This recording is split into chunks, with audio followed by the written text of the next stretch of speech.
ٹھیک ہے یہ لوگ KESC والے بیچارے بولتے نہیں ہیں اور اگر ہم دیں گے تو ان کی جیب میں جائے گا بھی نہیں، لیکن یہ جائز نہیں ہے، یہ خیال رکھیے گا۔ اگر کوئی افسر کہہ بھی دے KESC کا کہ یار لگاؤ میں بیٹھا ہوں کوئی نہیں بولتا، تو وہ تو پہلے سے ہی بیٹھا رہے، بولتا کون ہے؟ کس کی مجال ہے جو بولے؟ کہ ساروں نے کنڈے لگائے ہوئے ہوں گے نہ، یعنی کتنوں نے کنڈے لگائے ہوں گے، کون کس کو بولتا؟ لیکن اللہ تبارک و تعالی نے اگر ہم سے حساب لیا تو ہم دے نہیں سکیں گے۔ اللہ پاک ہمیں بے حساب اپنے محبوب کے صدقے میں جشن ولادت کے طفیل ہمیں بخش دے کہ ہم حساب دینے کے قابل نہیں۔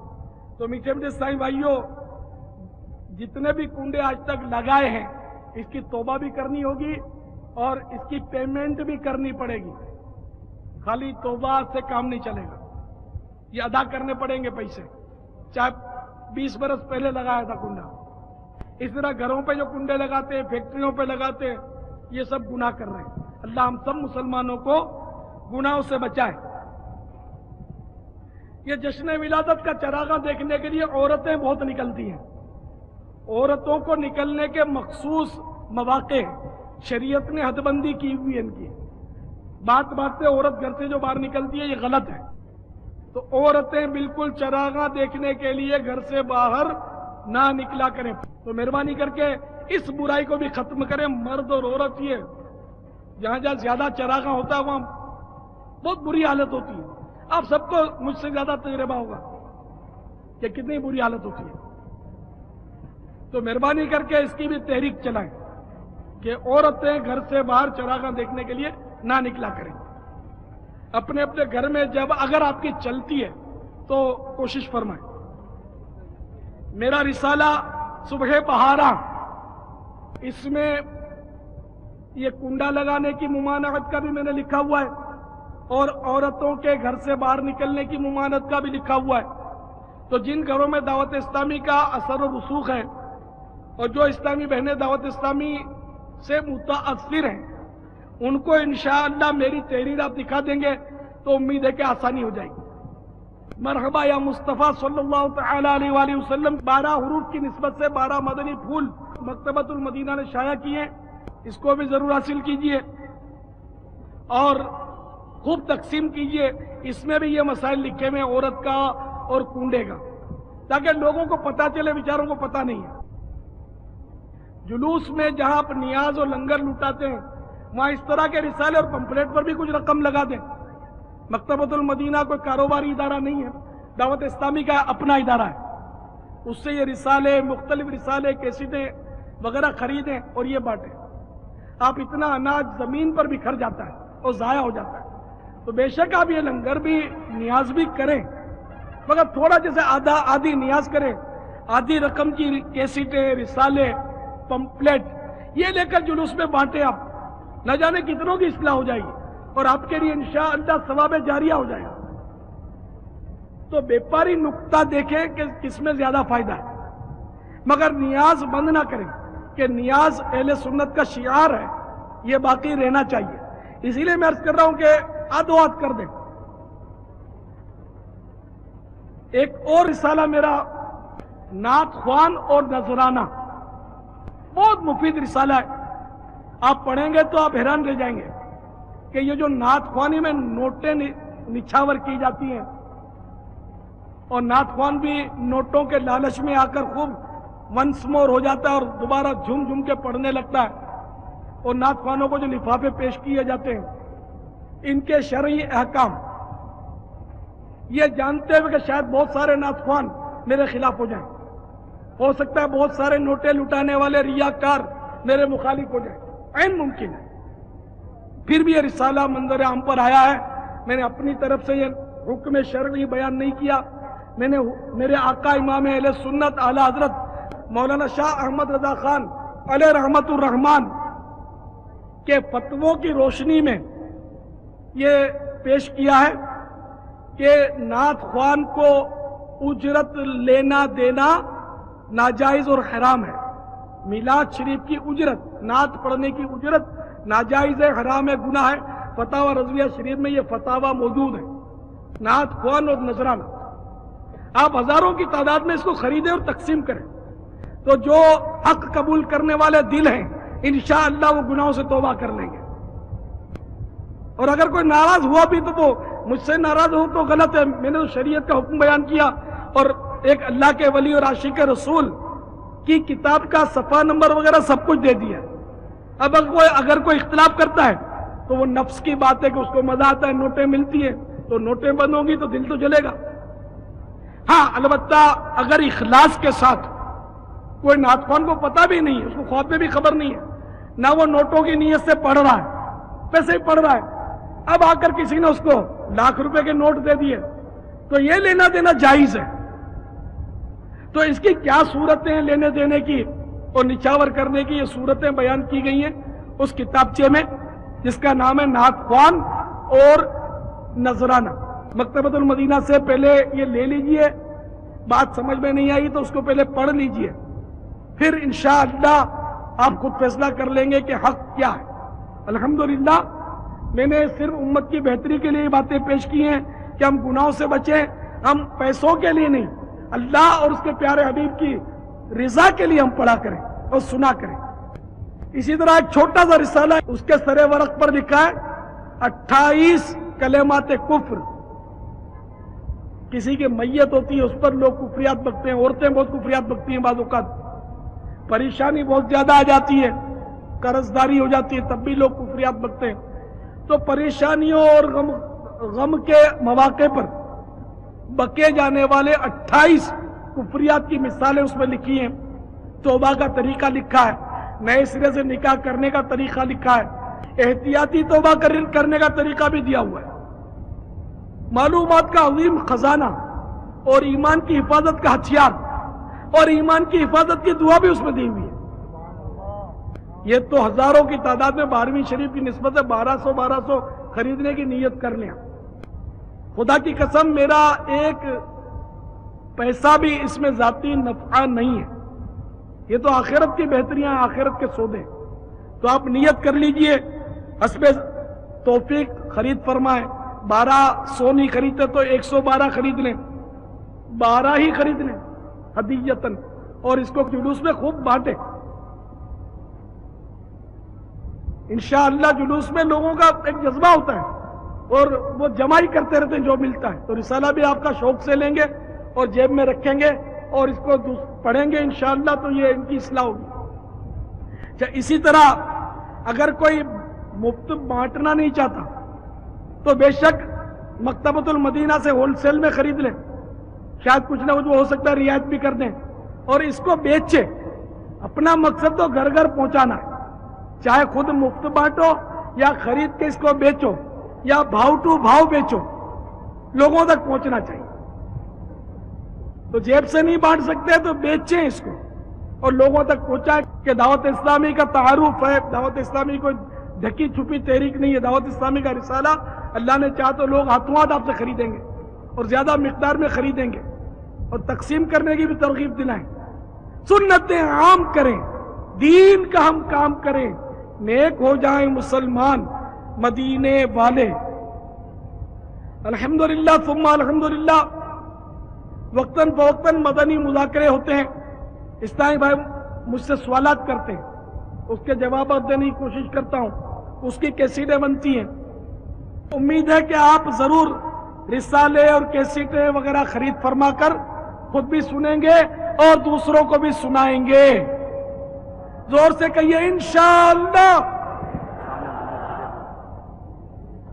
الحمدللہ مدنی تربیت گاہیں قائم ہیں، یہاں بھی تشریف لے جائیں اور مدنی تربیت گاہوں میں اپنے نام لکھوائیں اور مدنی قافلوں میں سفر کی سعادت حاصل کریں۔ جب مدنی قافلوں میں سفر کریں گے انشاءاللہ آپ کے اندر مدنی انقلاب برپا ہو جائے گا۔